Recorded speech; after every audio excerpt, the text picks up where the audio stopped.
Hoy el personaje, Isabel la Católica. Voy a presentarles a los invitados que tenemos hoy, sin duda excepcionales, sobre todo uno, ya lo verán.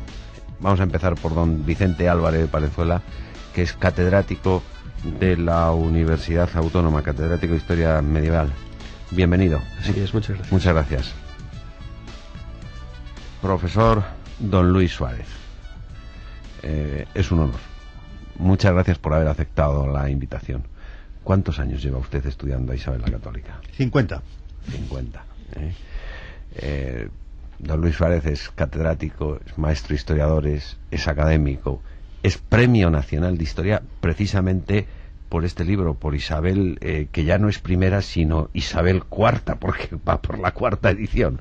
Enhorabuena, de verdad que es para nosotros un honor tenerle y seguro que vamos a aprender. Me da vergüenza lo que voy a hacer ahora, profesor Luis Suárez, pero es la norma que tenemos siempre en estos programas, y es hacer una pequeña biografía, y teniéndola usted aquí, hacer una biografía radiofónica de Isabel la Católica me da vergüenza, pero tómeselo usted como esos ejercicios de calentamiento que hacen los jugadores de fútbol antes de entrar, y por supuesto, si hay algún error, y a veces los cometemos, después usted lo corrige. Y naturalmente estamos a la espera de sus aportaciones, que es lo que interesa en esta edición, en este programa. Si les parece, vamos a escuchar esta biografía de Isabel la Católica. Nace el 22 de abril de 1451 en el pueblo abulense de Madrigal de las Altas Torres. Será la tercera hija del rey Juan II de Castilla, casado en segundas nupcias con doña Isabel de Portugal, la madre de la futura reina católica. Su infancia transcurrió en Arévalo, donde se trasladó su madre al poco tiempo de enviudar. En 1464, el rey Enrique IV, su hermanastro, le lleva a su corte dotándole de rentas, mercedes y una villa en Casarrubios del Monte.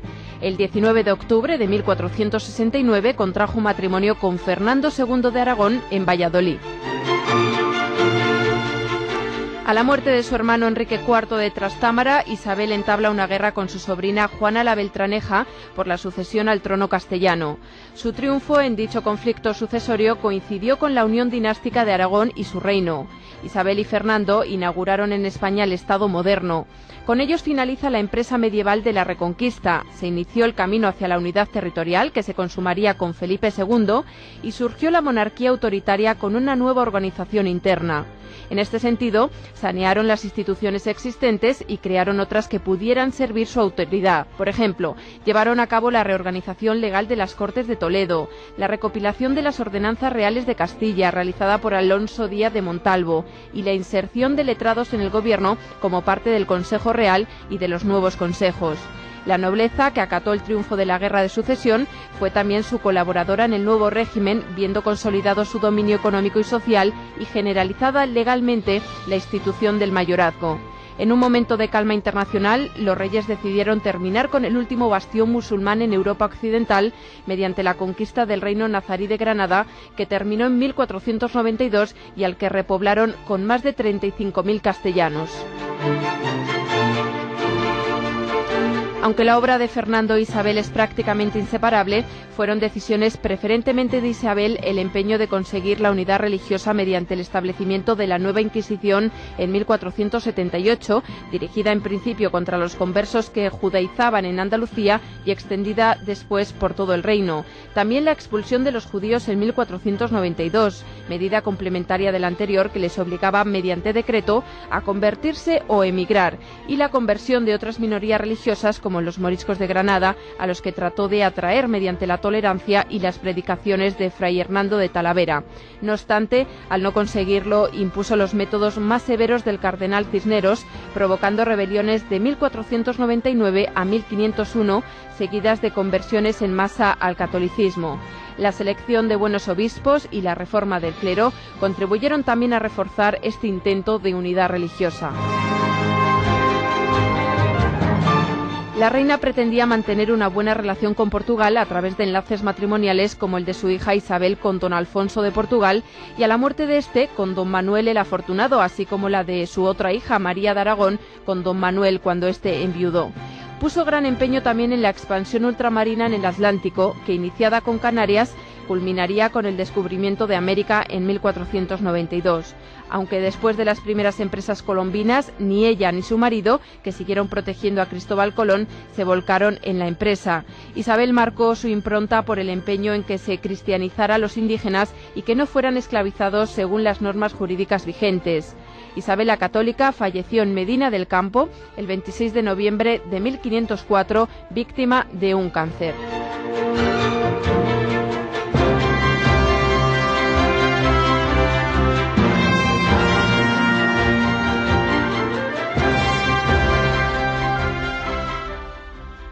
Profesor Luis Suárez, ya sé que le ha sabido a poco, pero es la dinámica del programa. ¿Hemos cometido algún error? Muchos. Vamos a puntualizar. Dicho con el cariño de maestro, Sobre todo, ese mucho se lo acepto. Sobre todo, en el texto que se ha leído, veo un tono pesimista, distinto del de la realidad. Isabel nunca llamó a Juana la Beltraneja. Este apodo, que empieza a utilizarse ya en el siglo XVI, después de la muerte de los reyes, implica una falta de consideración. Para Isabel era únicamente la hija de la reina, víctima inocente de un error gravísimo cometido por su hermano, a quien guiaban ciertos consejeros, al tratar de hacer nulo, por impotencia, el primer matrimonio con Blanca, y sin contar con la dispensa necesaria, en este caso inevitable, porque un marido separado de su mujer por ser impotente anula cualquier matrimonio posterior, mientras no haya una expresa declaración por parte del Papa, que nunca se produjo. Para Isabel este fue siempre un tema de dura conciencia. Ella no dudaba en ningún momento que le correspondían los derechos al trono, porque aquel matrimonio había sido nulo, pero ¿qué hacer con la víctima inocente? Y lo que hace es procurar lo que llaman entonces un matrimonio conveniente. Y ella le propone dos posibles maridos. Primero, un hijo del infante don Enrique, es decir, un sobrino, primo carnal de su marido, a quien llamaran Enrique Fortuna, porque él iba a desempeñar después en la política de su tiempo un papel muy importante, llegaría a ser virrey de Cataluña. Pero Enrique no espera, teme que todo aquello no vaya a cuajar en una realidad, contrae un matrimonio por su parte, y entonces Isabel ofrece el segundo marido, y el segundo marido es su propio hijo, Juan, lo que hubiera convertido a doña Juana, primero en princesa de Asturias y después en reina, en el caso de que Juan hubiera llegado a ceñir la corona. Me parece que es muy importante ir teniendo en cuenta estas cosas, porque a través de la literatura divulgativa, ahora hay hasta quien pretende que Juana sí era hija de Enrique IV por un procedimiento de inseminación artificial. Esto ya es... Se ha llegado a escribir esto. Se ha llegado a escribir esto. Y realmente esto es una de las cosas que ya no llaman la atención. ¿Y con esto qué se pretende? ¿Vender libros o...? Claro, lo que se pretende yo creo que es vender libros, vamos. Y también desprestigiar la figura de Isabel, que en estos momentos no goza de buena prensa, como es lógico. Cometió un pecado muy grande, que fue hacer la unidad española, ¿verdad? Que eso es lo que muchos hoy no le perdonan. Yo también rectificaría, al hablar de la política, de la dura política de establecimiento de la Inquisición y después de la prohibición del judaísmo y del islam en España, no en toda, pero sí en una gran parte de ella. Yo creo que en esto Fernando y Isabel estaban absolutamente de acuerdo. Hay documentación más que suficiente en que se ve cómo el rey a veces iba todavía más adelante que su propia esposa, la reina. Otro punto que a mí me interesaría mucho destacar Es esas horas finales, 24-25 de noviembre de 1504. Entonces ahí ocurren dos acontecimientos muy importantes que conviene que se conozcan. ¿Qué hacer con los habitantes de América? ¿Qué son los habitantes de América? Y la respuesta de Isabel, plasmada en el codicilo, no puede ser más clara: seres humanos con todos los derechos que les corresponden. Por consiguiente, tienen que ser tratados como vecinos y moradores de esos territorios, lo mismo que los súbditos en España son tenidos como vecinos y moradores. Cuando alguien le comenta, bueno, el estado primitivo en que se encontraban en aquel momento los habitantes de estas tierras, estamos hablando únicamente de las islas de las Antillas, todavía no se ha llegado al continente, se sabe que hay un continente, pero no se ha penetrado en él. Y cuando le completan esto, ella da una fórmula muy curiosa, dice: hay que fundar ciudades allí y hay que propiciar matrimonios mixtos. Luego entre parientes ya se pelearán, pero eso es lo normal y eso es lo que conviene para establecer. Está bien visto, ¿verdad? Está bien visto. Está bien visto por parte suya. Y la segunda cosa es que cuando ella está dictando todo esto a un notario escribano de origen catalán, además, curiosamente, de repente hay un momento en que se interrumpe y dice: bueno, ¿qué es lo que yo tengo que agradecer a Dios más en esta vida? Y después de guardar un minuto de silencio, le dice: el marido que me dio, el mejor rey de España. Creo que en eso está definido todo. Cuando Fernando tiene noticia ya de la muerte, cerrados sus ojos, coge a este mismo notario y le dicta la carta en que se va a comunicar a todo el reino la muerte de Isabel. Y las palabras que utiliza a mí siempre me han parecido verdaderamente tremendas, ¿verdad? Aunque al perderla perdí yo y perdieron estos reinos tanto como es así, y el dolor me atraviesa las entrañas. Sin embargo, habiendo vivido como vivió, sé que Dios le habrá dado un premio con todo lo que merecía. Creo que eso es... Pues sí, don Luis, conozco un historiador republicano, también los hay, claro, también los hay, que dicen que es la única reina o los únicos reinos de España a los que se les puede mirar con respeto. Pues yo no sé si eso, claro, no sé si eso será exagerado o no, desde luego con respeto. Después le digo el nombre del historiador, fuera de micrófono. A mí siempre me ha sorprendido de Isabel en su juventud. Primero, bueno, lo que se decía respecto a doña Juana es incansable, yo jamás la llamo así, entre otras cosas porque, con ese apodo, entre otras cosas porque es rigurosamente falso. Hija o no de Enrique IV, desde luego, nada tiene que ver el personaje en su paternidad que le atribuye ese apodo. Y prefiero llamarla como la llaman en Portugal, la excelente señora, que es un término que le cuadra mucho mejor, ¿no? Decía que me sorprende desde su juventud la actitud y la perspicacia política de Isabel. Decide casarse con Fernando y con ningún otro. Naturalmente es un matrimonio de Estado, es un matrimonio político. ¿Por qué con Fernando y con ningún otro? Bueno, pues ella sabe ver perfectamente que ese matrimonio es el que va a terminar con una guerra civil en Castilla, más o menos larvada, más o menos manifestada, que en realidad se abre, yo diría que con la muerte de Enrique III, que a partir de ese momento. Es decir, a partir del momento... en 1420. Desde luego en 1420, absolutamente, claro, a partir del golpe de Estado de Tordesillas. Pero en ese periodo entre 1406 y 1420, los 15 años en números redondos, en que don Fernando no es rey de Castilla y rechaza el trono castellano, etcétera, etcétera, ahí se abre una distancia que acaba estallando en 1420 cuando don Enrique toma por la fuerza el poder en Tordesillas. Y a partir de ahí se abren unas luchas que realmente no cesan hasta que las dos ramas trastámaras, es decir, hasta que un nuevo Enrique III y un nuevo infante don Fernando se reúnen, en este caso Fernando de Aragón e Isabel de Castilla. Y eso supo ella verlo muy bien y llevarlo adelante en medio de unas dificultades tremendas, incluso sorteando uno de los obstáculos más difíciles, el contraer matrimonio sin conocimiento previo de su hermano el rey, de su hermanastro Enrique IV.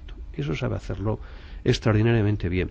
Después se hablaba en la biografía que hemos oído de que instalan un régimen de monarquía autoritaria. Bueno, yo creo que eso convendría pulirlo un poquito, ¿no? Por lo menos restablecen el principio de autoridad en la monarquía. Son dos cosas distintas. Sí, son dos cosas distintas, evidentemente. Se agradece la rectificación. Son dos cosas muy distintas. No es la suya una monarquía autoritaria, todo lo contrario, gobierna sobre consejos, con la colaboración de consejos y con la colaboración de los grandes. Por cierto, llamando a colaboración con la corona a todos los grandes, a los que eran los partidarios suyos durante la guerra civil y a los que no eran tan partidarios suyos o abiertamente enemigos durante esa guerra civil. Quizás sorprendiendo a los propios partidarios por el trato que se da a los no partidarios, todos iguales, reconciliados con la monarquía. Y eso sorprende a algunos, tanto que algunos abandonan la colaboración con los reyes porque se creían los dueños. Esa imagen que tenemos, don Luis, y transmitida, a lo mejor ya desde mal transmitida, desde los libros de bachiller, o si quiere, bien transmitida, pero mal en su concepto, de que los reyes católicos y la reina a los nobles les dieron caña, les anularon y se pusieron ellos, y sobre eso se montó ya todo el gobierno, la unidad de España y hasta las puestas del sol. Eso es absolutamente falso. Esa es una idea que nació en el siglo XIX, cuando por influencia de la Revolución Francesa había que decir que la nobleza era lo malo. Y por consiguiente, si queremos exaltar la figura de los reyes católicos, tenemos que convertirlos en enemigos de la nobleza. Nunca fueron enemigos de la nobleza, al contrario. Ellos estaban convencidos de que la necesidad de una clase política, entonces era la nobleza, hoy son los partidos. Ya estamos viendo incluso que parientes y familiares de los que están en el poder aspiran también a ocupar los cargos como si fuera una nueva nobleza. Hasta en primer grado. Hasta el primer grado. Entonces, para ellos la nobleza es un elemento indispensable dentro de la estructura de la sociedad española. Lo que pasa es que yo no insistiría demasiado en el carácter institucional, porque la función esencial de la nobleza es una función social, más que una función política. A los nobles se les utiliza después, como embajadores, como diplomáticos, como virreyes, como generales, en fin, todo esto. Pero lo que se pide de ellos, ante todo, es que sean el modelo para la sociedad. Y esto es lo que se consigue, indudablemente. No hay más que ver que en el lenguaje corriente nuestro, cuando tenemos que elogiar a alguien, lo que decimos es qué persona tan noble, cómo cumple su palabra, qué caballero es.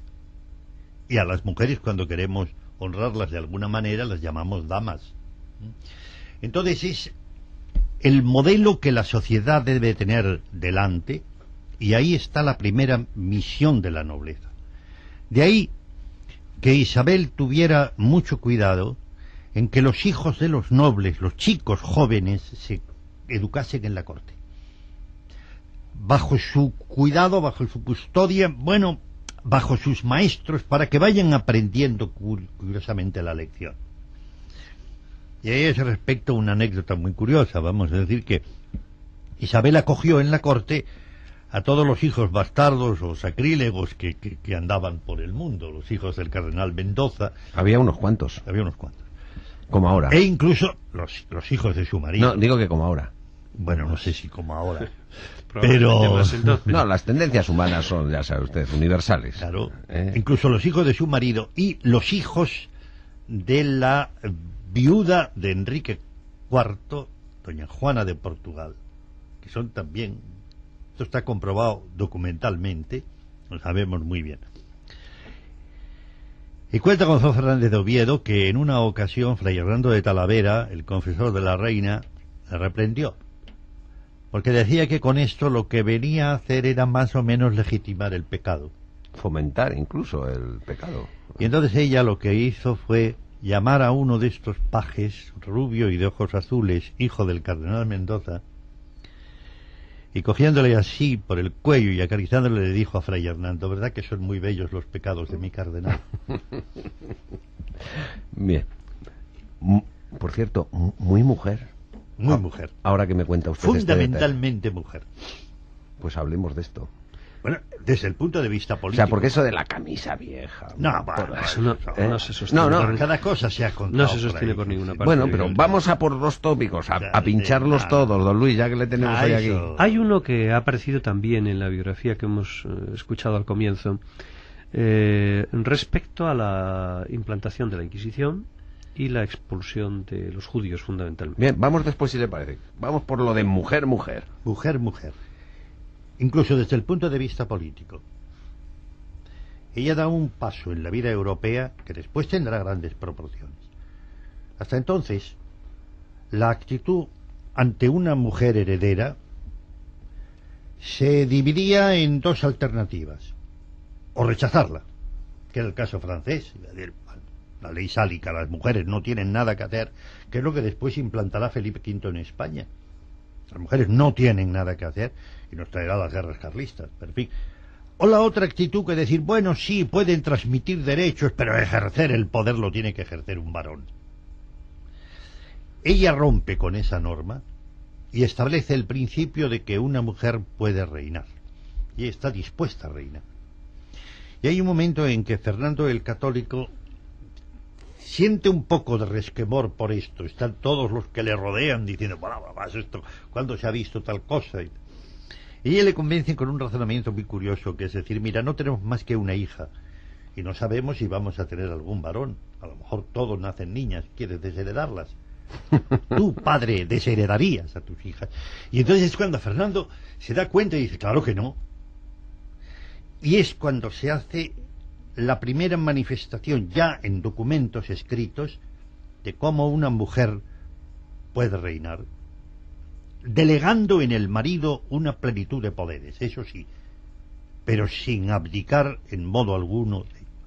Pero lo más importante en Isabel era después el sentimiento propio de la femineidad. En esto le influyeron tres personas. La mujer de Gómez Manrique, la loca del Sacramento, de Cárdenas, la loca del Sacramento, como le llamaban, María Enríquez. Santa Beatriz de Silva, que es la primera que tiene en sus rodillas a la niña curándola, y después será la que monte el gran convento y la gran reforma de Toledo. Y Fray Martín de Córdoba, que escribe para ella un libro, le regala cuando cumple 16 años, que es El jardín de las nobles doncellas. Y todos parten de la misma idea, es decir, la calidad femenina es tan importante que por eso la más excelsa de las criaturas es la Virgen María. Pero esto es lo que hay que cuidar, es decir, hay que educar a las mujeres para que sepan ser mujeres en todo el sentido de la palabra. Y ella lo monta en la corte, y de cuando en cuando apela a curiosos subterfugios y tal, cuando tiene que arreglar un problema entre dos familias nobiliarias que están peleándose porque quieren quedarse los dos con Astorga, ¿verdad? Y tal. Entonces Isabel dice, bueno, vamos a ver, el hijo de uno y la hija del otro que viven aquí en la corte se han enamorado tan profundamente que lo mejor que podemos hacer es casarlos. Y al casarlos ella pone la dote, indemnización y liquida todo un problema. Es decir, se vale de estas cosas. Pero lo más significativo es lo que apuntaba antes Vicente, y es la boda de su hija primogénita, Isabel, con Alfonso de Portugal. Es una novela de caballerías. La gente ve con sorpresa, con enorme sorpresa, cómo de repente el amor entre unos príncipes es un amor verdadero. Hasta el punto de que dicen que cuando se casaron, consumaron el matrimonio inmediatamente porque no podían seguir esperando de tanto como se querían. Muere accidentalmente el príncipe y ella, como si fuera un personaje de las novelas del rey Arturo o de Amadís de Gaula, rasga las vestiduras y jura, no me volveré a casar. Para mí este es el amor de mi vida, y tal. Luego los padres la obligan a casarse con Manuel. Ella no tiene más remedio que ceder porque los intereses de la Iglesia están por encima de cualquier otra condición. Pero todo esto es lo que está dando una importante dimensión a la vida de esta mujer, que supo además rodearse de otras mujeres y fomentar su Profesor Valenzuela, habíamos cortado, no sé si quiere completar, Sí, pero volvemos después a lo que habíamos iniciado sobre la Inquisición. Sí. No, dos rasgos fundamentales me parecen a mí del carácter como mujer de Isabel. Primero, su sentido del deber y del cumplimiento de las obligaciones de su cargo y de su situación por encima de sus conveniencias y de sus gustos personales. Por ejemplo, el matrimonio de Isabel y de Alfonso de Portugal, aceptar la separación de su hija muy pequeña para situarla en tercería en Moura, me parece un sacrificio extraordinariamente importante. Estamos hablando de una niña todavía de pocos años, en el momento en que este acuerdo tiene lugar. Me parece un aspecto importante. Y después la capacidad que tiene de los pequeños detalles de la vida, cuidarlos extraordinariamente. Y a mí hay uno que quizá puede pasar desapercibido, pero que me impresiona siempre. Cuando acompaña a su hija Juana, que va a contraer matrimonio y va a embarcar en Laredo, sube a la nave con ella y pasan juntas la primera noche. Ella es consciente de la debilidad de su hija, para acostumbrarla al balanceo de la nave. Me parece que ese es un detalle extraordinariamente importante. Y después, cuando se la ve en medio de preocupaciones grandes de todo tipo, negociando con Francia los problemas italianos, América, Portugal, los propios problemas interiores, hay ingentes cantidades de documentos con instrucciones a su camarero, a Sancho de Paredes, diciéndole qué se deben de hacer con unas varas de paño que no sé qué, o incluso que se aproveche aquel terciopelo que sobró de hacerme una falda para mí. Eso está documentado. Y es una mujer que ese mismo día tiene sobre su mesa de despacho problemas de extraordinaria importancia. Quiero decir, es una mujer capaz de gastar lo que sea necesario, de vestir como corresponde naturalmente a su estatus y a su condición, y recordar unas varas de terciopelo, de velludo, que quedaron en su cámara. Me parece que son rasgos fundamentales de su personalidad. Hay otra anécdota literaria que creo que conviene contar aquí. Un día enferma la mujer de Gómez Manrique. Isabel escribe a Gómez Manrique y le dice: don Gómez, venid muy pronto, que vuestra mujer se ha puesto enferma, mejoró cuando le anunciaron que veníais y ha vuelto a empeorar cuando ha pensado que no venís. Magnífico. Bueno, vamos a la Inquisición, como habíamos apuntado antes. Bueno, yo creo que es algo que ella, que los dos, los reyes, hacen, no desde luego por gusto personal, en absoluto. Primero, es una decisión que estaba tomada antes y es un tribunal que funcionaba con anterioridad. Funcionaba mal, funcionaba de cualquier manera, es verdad, pero que ya existía antes. Y que ellos acaban implantándolo en sus reinos, entre otras cosas, después de serias reconvenciones por parte del pontificado. Exactamente igual que la expulsión de los judíos. Digo, no funcionáis como reyes católicos que sois, no estáis poniendo el debido empeño en la defensa de la fe. De manera que ese me parece que es un aspecto que hay que destacar. Los únicos que todavía tenéis judíos ahí en toda Europa. ¿Es así? Porque parece que cuando se habla de la expulsión de los judíos, es verdad que en la biografía me ha gustado, se ha hablado de un decreto de conversión forzosa, no de un decreto de expulsión, que no es lo mismo, aunque parezca lo mismo. Pero cuando se habla, sea de expulsión o conversión forzosa, parece que es el único reino de Europa que procede a la expulsión. Y no es verdad. No quedaban ya en ningún reino europeo. Por cierto, si me permite, don Luis, vamos a contar una cuestión personal. Usted y yo nos conocimos, ¿se acuerda?, en esos cursos del Escorial. Y concretamente en ese curso estaba un gran amigo suyo, un catedrático de la Universidad de Tel Aviv o de Jerusalén, allá en Afni. De Tel Aviv. De Tel Aviv. Bueno, usted luego fue embajador y después ministro. Sí. Usted Lomo Benami. No. Allá en Afni. Hainamni. Usted que bueno, yo creo que no hay judío importante que no conozca.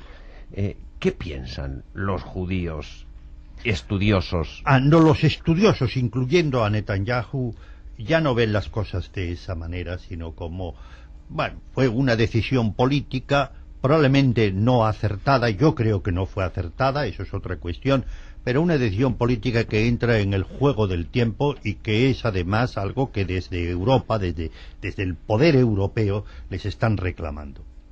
Hay una conversación en 1478 entre el legado pontificio, que curiosamente se llama Nicolás Franco, y los reyes pero católicos, bueno, en que les plantea la cuestión de una manera muy clara. Es decir, no pueden ustedes seguir teniendo ahí una quinta columna cuando toda Europa ya ha prescindido de ella. Porque la unidad religiosa es lo único que puede defender a esta Europa que se encuentra ante el gravísimo peligro de los turcos. Ojo, que ese es uno de los problemas que se plantea.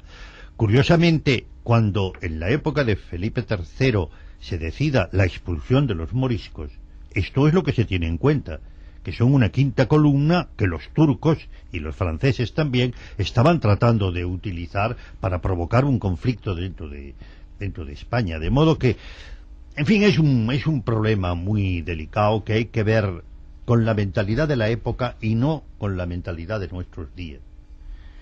Teniendo en cuenta además que nosotros hemos cometido errores muchísimo más graves. No se les ocurriría en la época de los reyes católicos legislaciones como algunas que están hoy vigentes en el mundo occidental y que permiten las aberraciones naturales más tremendas que se pueden imaginar. El genocidio por millones de las leyes abortistas. Por ejemplo. Yo recuerdo que una vez cuando planteamos esto, es decir, efectivamente fue una medida errónea la expulsión de los judíos, pero no hubo holocausto. Al contrario. Sí. Las relaciones entre los Abravanel y los reyes católicos continúan. Cuando llega el momento de desembarcar en Melilla, toda la labor previa se está haciendo a través de judíos que cobran de la corona española y que llevan a cabo las operaciones de tanteo, de por qué tal, que son los que dicen hay que ir ahí, no a otro lado, porque de modo que no hay una. Y cuando se convierte el rabino mayor, Abraham Seneor, padrino Fernando, madrina Isabel.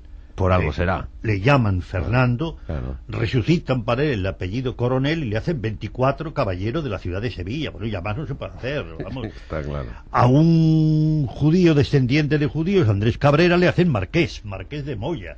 Ya más no se puede, en eso no se puede pedir. Es que además era la esperanza de que hubiera una conversión más generalizada. Es decir, para ellos fue una desilusión, sin duda alguna, que los judíos españoles, ya depurados por lo que había ocurrido el año 1390, que eso sí que no tiene ya defensa posible, pero ellos esperaban que las conversiones fuesen muy grandes.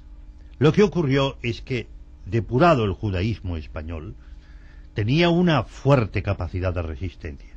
Y entonces el número de conversiones fue muy, muy escaso. Pero aquí, a diferencia de lo que había ocurrido en Inglaterra y en Francia, se reconoció todos los derechos de propiedad de los judíos, todos los bienes. Podían llevárselos o podían dejar incluso poderes para venderlos más tarde y no en la depreciación que la coyuntura podía traer. Sí, venderlo por si un judío había salido de España y quería volver después, habiéndose bautizado para recibir el bautismo, tenía derecho a recuperar todos los bienes que hubiera vendido, pagando por ellos el mismo precio que a él le diera. Ajá. Yo creo que esto... Una medida interesantísima. Y eso documentalmente está aprobado, y en Simancas yo he encontrado más de 40 documentos en donde se hace esta operación. Otros muchos judíos no tuvieron interés, bueno, y por eso no queda registro, pero hay todos estos que dicen, efectivamente yo quiero acogerme a esta situación y recuperar mi bien. Sí, hablaba don Luis Suárez antes de Isabel como mujer, pero no podemos olvidar que Isabel, mujer, aspira a ser santa. Está abierto un proceso de beatificación. Hablemos de su faceta religiosa. Como de su faceta religiosa, personalmente, como claro, persona. Claro. Sí. Sí, bueno, es que hay un proceso de beatificación abierto, que usted conoce muy bien. Yo no sé si puede hablar. Yo es que no puedo hablar de ese tema. ¿Por qué? No, pero es que quiero que lo explique. Porque soy uno de los testigos. ¿Cómo que es uno de los testigos? Claro, yo soy uno de los testigos de la primera etapa del proceso, cuando todavía estábamos en entonces Valladolid. ¿qué ocurre?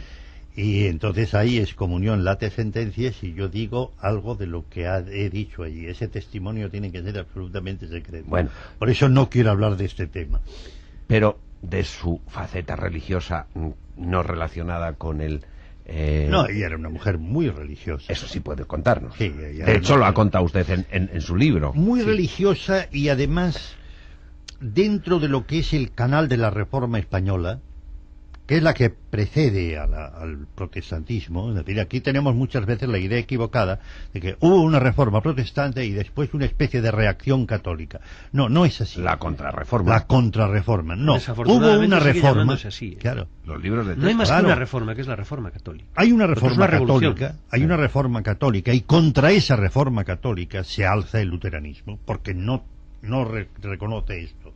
Se siente además traicionado por lo que ocurrió en el Concilio de Constanza y en el de Basilea y tal. Pero Isabel vive dentro de esa reforma. Y esa reforma se apoya en dos principios que son esenciales para la vida europea y de lo cual no estamos hablando lo suficiente.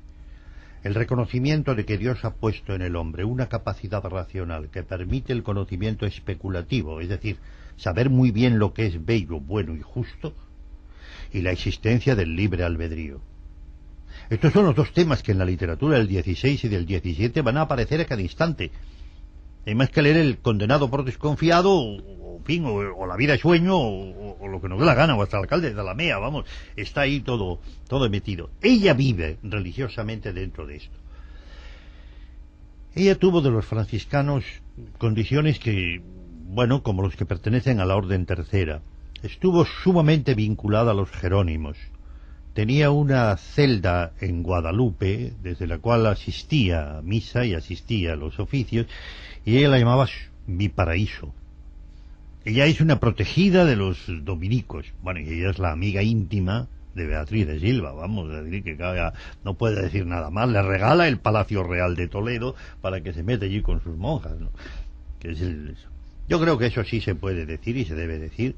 Es decir, Isabel es una mujer profundamente religiosa, pero religiosa en el sentido nuevo que se estaba creando desde España, que está muy vinculada al humanismo, que es además, no sé, como el que practica más la virtud de la esperanza que otra cosa. Muy bien. Y muy coherente con esos principios religiosos. Hombre, esto está de moda. Después del documento que el Vaticano ha sacado sobre los políticos y la coherencia. Pues ella es muy coherente en su vida política con esos principios, incluso aplicándolos naturalmente cuando podría convenir otra historia. Soslayarlos, cuando menos. Sí, sí. No violentarlos radicalmente, pero marginarlos un poquito. Por ejemplo. Hay en varias ocasiones. Por ejemplo, en el problema sucesorio, para empezar cronológicamente, empezando con el arreglo de la cuestión sucesoria, los acuerdos de Alcásolas, permitiendo que doña Juana, comenzábamos por ella, la excelente señora, estuviera un año como novicia en un convento, porque tenía derecho a ello, y eso podía encerrar una trampa política. Y naturalmente ella supo ver que podía ser una trampa política y sin embargo plegó su voluntad al derecho que tiene toda persona a pasar un año en noviciado y aguantó ese tiempo, ¿no? De manera que es una situación muy compleja para Portugal y muy compleja para Castilla.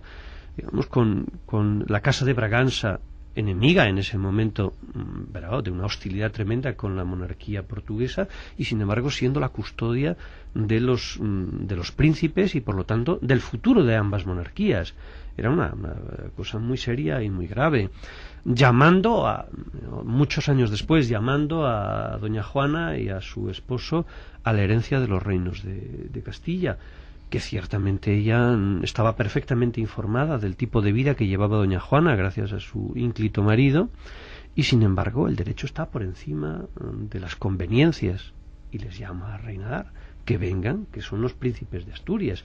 Y así sucesivamente. El caso americano, evidentemente, es decir, qué hacer con las gentes de América, yeah, o con los canarios, con las gentes de Canarias, es decir, qué trato debe de dárseles, o la concepción de qué es lo que justifica el derecho a ocupar nuevas tierras, res nullius, tierras que no son de ningún príncipe. Es la evangelización lo que justifica ese derecho internacional. Bueno, y así podríamos seguir. Yeah. Bueno, ustedes entenderán que si yo hago un programa sobre Isabel la Católica y no hablamos de América, naturalmente tengo que abandonar este oficio, porque es el ABC. Así es que, don Luis, Isabel la Católica y América. Ahí es donde se vio mucho más claramente que en ningún otro sector hasta qué punto la intuición femenina era un elemento dominante. El programa que planteaba Cristóbal Colón no tenía pies ni cabeza. Hay que reconocer que los sabios, no es la Universidad de Salamanca, muchos son salmantinos, pero vienen de todas partes, cuando analizan el tema tienen toda la razón del mundo. Dice, pretende decirnos que hay 300 leguas y hay 3000 hasta China, y con los barcos de que ahora disponemos es imposible recorrer ese camino. Por eso la decisión oficial, por así decir, la que estaba dispuesto a admitir Fernando el Católico, es decir, no se puede llevar a cabo esta operación. Tienen razón los portugueses que hay que ir bordeando África, porque ahí es donde uno se puede aprovisionar de agua y de alimentos y de tal, y no se puede inventar esto. Y es entonces cuando entra la intuición de Isabel y le dice, pero bueno, ¿quién nos dice a nosotros que lo mismo que han aparecido Azores, Madeira, Canarias, Cabo Verde, no hay otras islas, no hay otras tierras en medio del Atlántico? ¿Qué perdemos con patrocinar esta empresa si a fin de cuentas, si en esas islas hay seres humanos, lo que vamos a ganar es nuevos fieles para Cristo? Vale la pena, no es mucho el dinero que vamos a invertir, y entonces esa intuición la que permite llevar adelante el viaje de Colón, que tiene un éxito inesperado. El propio Colón no se lo creyó. Él nunca pensó que había llegado, por eso a las islas que descubre en el Caribe le llaman las Antillas, es decir, las islas que están delante de China o de Japón, porque él estaba convencido de que había una corta distancia desde allí. Cuando Colón empieza a intuir que efectivamente hay un continente en medio, se lleva la gran sorpresa, no se lo esperaba. Entonces, claro, se calla, porque hay que aceptar la evidencia, y aguanta un poco el tema, lo que pueda, y eso. Ahora, a Isabel la Católica se le produce un problema de conciencia del cual yo hablaba antes. Es decir, entonces, ¿qué es lo que se ha encontrado ahí? Seres humanos. ¿Qué son los que han venido a Barcelona en el Salón del Consejo de Cientos, estos así, estos chicos guapos y ellas también guapitas, medio desnudos todos? ¿Qué hemos encontrado? Estos que los han traído. Que los han traído. O sea, de vuelta en el primer viaje traen. Traen, claro. ¿Cuántos? Traen y se los presentan. ¿Cuántos traen? Pues 12,5. Y se los presentan y allí les bautizan. Ellos y ellas. Traen, ellos y ellas. Traen chicos, claro, chicas. Claro. Y se bautizan y se incorporan a la corte y ya quedan tal. Y después algunos se utilizan en los otros viajes porque van a servir como intérpretes y tal. Y entonces ella es la que tiene la intuición que el resto de la gente en general no comparte. Es decir, seres humanos, por consiguiente, están dotados de los derechos naturales humanos. Muy realista también en la forma en que se aborda la empresa americana. No es una empresa en la que se echa la casa por la ventana, económicamente hablando. Sí, esto decía el profesor Suárez, decía, no nos va a costar mucho dinero. 2 millones de maravedís. La décima parte, traducido a euros. No, un dato comparativo. La 10ª parte de la dote de la infanta, de la princesa Isabel. La 10ª parte. La 10ª parte de la dote de una infanta. Grosso modo. Bueno, pues no es mucho. No ahora que mucho. lo pienso. Y de esos 2 millones de maravedís, los reyes pusieron 1.400.000 nada más. El resto tenía que buscarlo Colón. Porque era el copartícipe, y entonces son la casa Médicis que da dinero, y bueno, y luego hay un dinero de conversos también ahí, que son los que van juntando luego y una expedición de 3 naves, nada más. Sí, realmente digo nada más porque para las expediciones atlánticas los portugueses estaban empleando 17 buques, no se consideraba razonable emplear menos cantidad de buques de como 17. se hace ya en el segundo viaje. Como se hace en el segundo viaje. El segundo viaje van 17 barcos, no, ya, ¿no? 17, como es lógico. Sí, claro. De manera que es... O sea que encima barato, genial y barato. Sí, Sin embargo, barato. sobre eso nace toda una leyenda del empeño de las joyas de la corona, que yo no sé de dónde sale. No sé de dónde sale. Bueno, pues otro tópico que hemos destripado en este programa, y eso está muy bien. Los reyes católicos que lo que hicieron fue utilizar fondos de la hermandad que restituyeron más tarde. O sea, lo que pidieron al tesorero de la hermandad es que les adelantara el 1.200.000 maravedís que necesitaban, y después cada año iban devolviendo una parte hasta que esa deuda quedó saldada. Pero es una operación financiera absolutamente normal. Absolutamente normal, claro. Habitual. Muy bien, pues estamos en los últimos minutos, aunque ustedes no se lo crean. Al principio, cuando digo yo que tenemos casi una hora por delante, dicen que es una barbaridad, pero estamos como antes se decía en los partidos de baloncesto, capitanes 5 minutos, en los 5 últimos minutos. No sé, yo he hecho aquí una serie de esquemas, de preguntas, pero yo no soy el experto y a lo mejor los expertos consideran que hay algún tema que nos hemos dejado en el tintero que deberíamos por lo menos señalar. No sé. Don Luis, ¿qué le parece? ¿Sacamos algo? La unanimidad de los historiadores y de los políticos a lo largo de muchos siglos, hasta llegar a nuestra generación, que es cuando ya se ha torcido todo, de cualquier clase que fueran, de cualquier tendencia, todos consideraban el reinado de Fernando e Isabel como la cumbre de la historia de España y como el gran regalo que España hizo a Europa. ¿Por qué ahora nosotros no somos capaces de defender esto? ¿Por qué? No lo sé. En Francia no se hubiera dado este caso. Francia es mucho más consciente de la defensa de sus grandes figuras. Y nosotros no.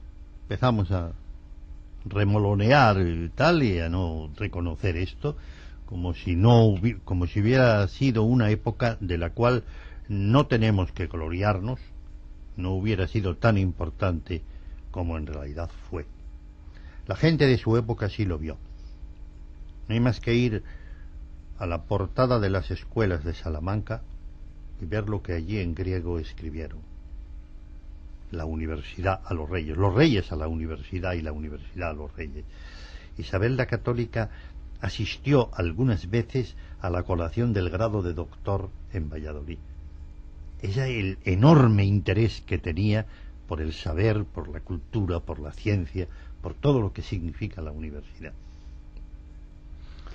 Don Vicente.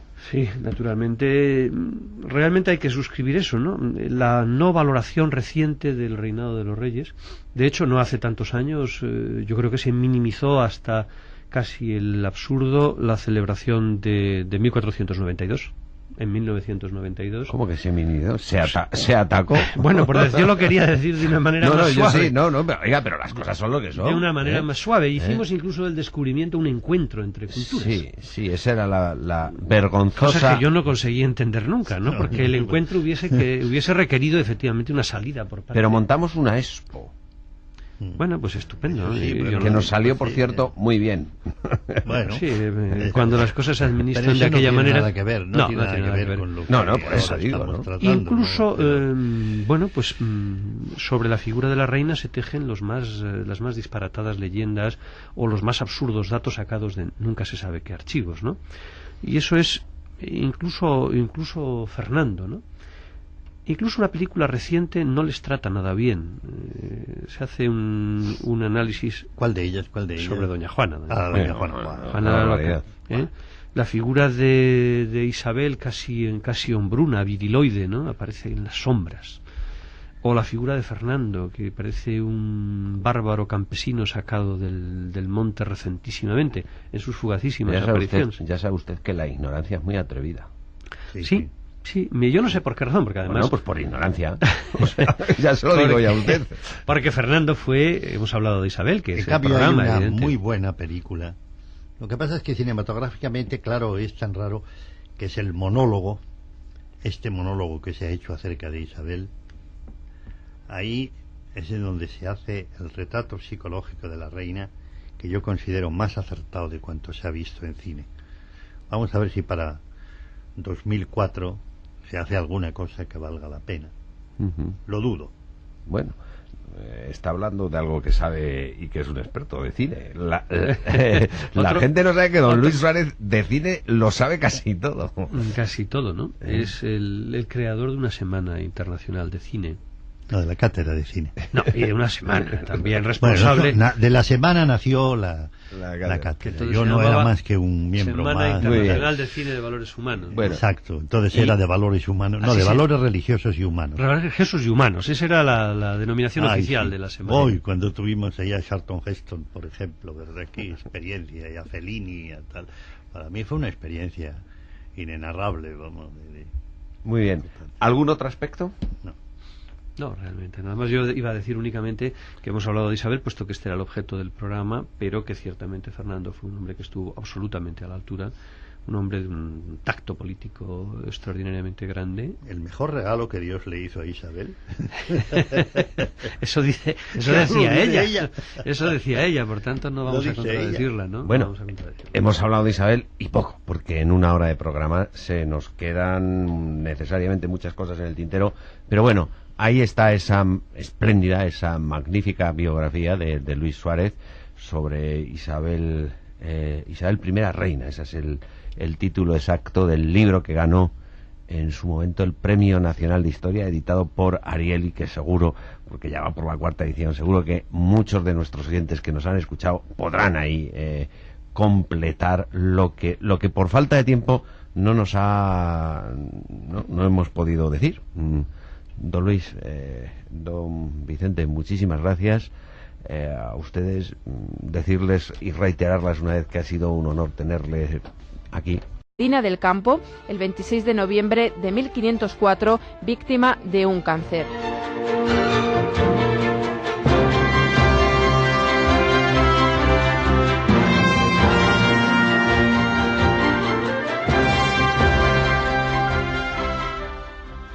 Profesor Luis Suárez, ya sé que le ha sabido a poco, pero es la dinámica del programa. ¿Hemos cometido algún error? Muchos. Vamos a puntualizar. Dicho con el cariño de maestro, ese mucho se lo acepto.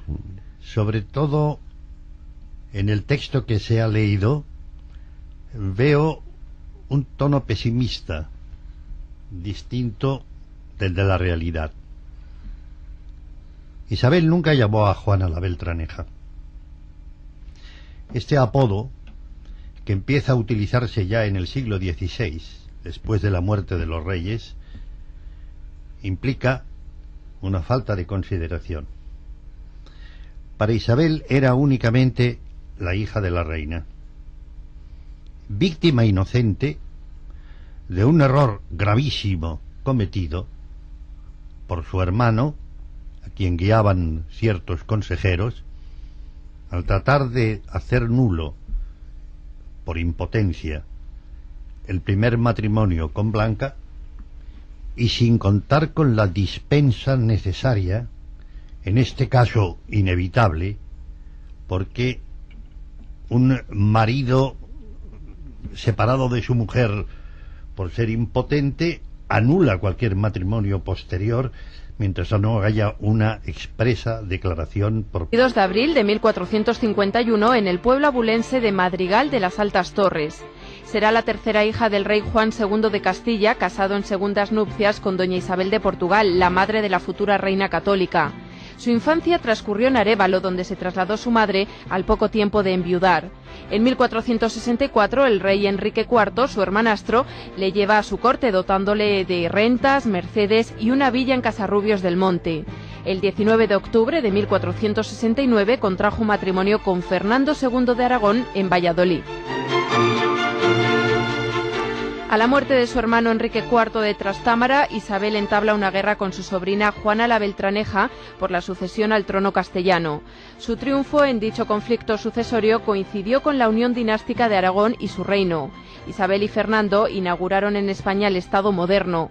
Con ellos finaliza la empresa medieval de la Reconquista, se inició el camino hacia la unidad territorial que se consumaría con Felipe II y surgió la monarquía autoritaria con una nueva organización interna.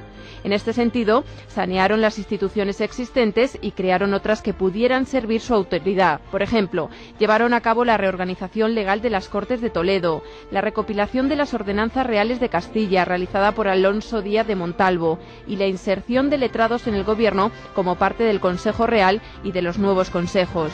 La nobleza, que acató el triunfo de la Guerra de Sucesión, fue también su colaboradora en el nuevo régimen, viendo consolidado su dominio económico y social y generalizada legalmente la institución del mayorazgo. En un momento de calma internacional, los reyes decidieron terminar con el último bastión musulmán en Europa occidental mediante la conquista del reino nazarí de Granada, que terminó en 1492 y al que repoblaron con más de 35.000 castellanos.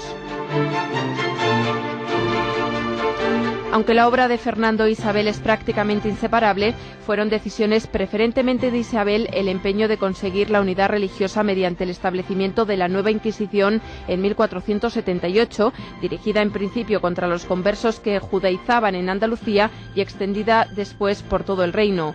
También la expulsión de los judíos en 1492, medida complementaria de la anterior que les obligaba mediante decreto a convertirse o emigrar, y la conversión de otras minorías religiosas como los moriscos de Granada, a los que trató de atraer mediante la tolerancia y las predicaciones de Fray Hernando de Talavera. No obstante, al no conseguirlo, impuso los métodos más severos del cardenal Cisneros, provocando rebeliones de 1499 a 1501, seguidas de conversiones en masa al catolicismo. La selección de buenos obispos y la reforma del clero contribuyeron también a reforzar este intento de unidad religiosa. La reina pretendía mantener una buena relación con Portugal a través de enlaces matrimoniales como el de su hija Isabel con don Alfonso de Portugal y a la muerte de este con don Manuel el Afortunado, así como la de su otra hija María de Aragón con don Manuel cuando éste enviudó. Puso gran empeño también en la expansión ultramarina en el Atlántico, que iniciada con Canarias, culminaría con el descubrimiento de América en 1492. Aunque después de las primeras empresas colombinas, ni ella ni su marido, que siguieron protegiendo a Cristóbal Colón, se volcaron en la empresa. Isabel marcó su impronta por el empeño en que se cristianizara a los indígenas y que no fueran esclavizados según las normas jurídicas vigentes. Isabel la Católica falleció en medio parte del Papa que nunca se produjo. Para Isabel este fue siempre un tema de dura conciencia. Ella no dudaba en ningún momento que le correspondían los derechos al trono, porque aquel matrimonio había sido nulo, pero ¿qué hacer con la víctima inocente? Y lo que hace es procurar lo que llaman entonces un matrimonio conveniente. Y ella le propone dos posibles maridos. Primero, un hijo del infante don Enrique, es decir, un sobrino, primo carnal de su marido, a que llamara Enrique Fortuna, porque él iba a desempeñar después en la política de su tiempo un papel muy importante, llegaría a ser virrey de Cataluña. Pero Enrique no espera, teme que todo aquello no vaya a cuajar en una realidad, contrae un matrimonio por su parte, y entonces Isabel ofrece el segundo marido, y el segundo marido es su propio hijo, Juan. Lo que hubiera convertido a doña Juana, primero en princesa de Asturias y después en reina, en el caso de que Juan hubiera llegado a ceñir la corona. Me parece que es muy importante ir teniendo en cuenta estas cosas porque a través de la literatura divulgativa, ahora hay hasta quien pretende que Juana sí era hija de Enrique IV por un procedimiento de inseminación artificial. No me diga. No, esto ya es... ¿Se ha llegado a escribir esto? Se ha llegado a escribir esto. Y realmente esto es una de las cosas que ya no llaman la atención. ¿Y con esto qué se pretende? ¿Vender libros o...? Claro, lo que se pretende yo creo que es vender libros, vamos. Y también... Hoy, el personaje, Isabel la Católica. Voy a presentarles a los invitados que tenemos hoy, sin duda excepcionales, sobre todo uno, ya lo verán. Vamos a empezar por don Vicente Álvarez de Palenzuela, que es catedrático de la Universidad Autónoma, catedrático de Historia Medieval. Bienvenido. Así es, muchas gracias. Muchas gracias. Profesor don Luis Suárez. Es un honor. Muchas gracias por haber aceptado la invitación. ¿Cuántos años lleva usted estudiando a Isabel la Católica? 50. 50. Don Luis Suárez es catedrático, es maestro historiador, es académico, es Premio Nacional de Historia precisamente por este libro, por Isabel, que ya no es primera, sino Isabel IV, porque va por la cuarta edición. Enhorabuena, de verdad que es para nosotros un honor tenerle y seguro que vamos a aprender. Me da vergüenza lo que voy a hacer ahora, profesor Luis Suárez, pero es la norma que tenemos siempre en estos programas, y es hacer una pequeña biografía, y teniéndola usted aquí, hacer una biografía radiofónica de Isabel la Católica me da vergüenza, pero tómeselo usted como esos ejercicios de calentamiento que hacen los jugadores de fútbol antes de entrar, y por supuesto, si hay algún error, y y a veces los cometemos, después usted lo corrige y naturalmente estamos a la espera de sus aportaciones, que es lo que interesa en esta edición, en este programa. Si les parece, vamos a escuchar esta biografía de Isabel la Católica. Nace el 20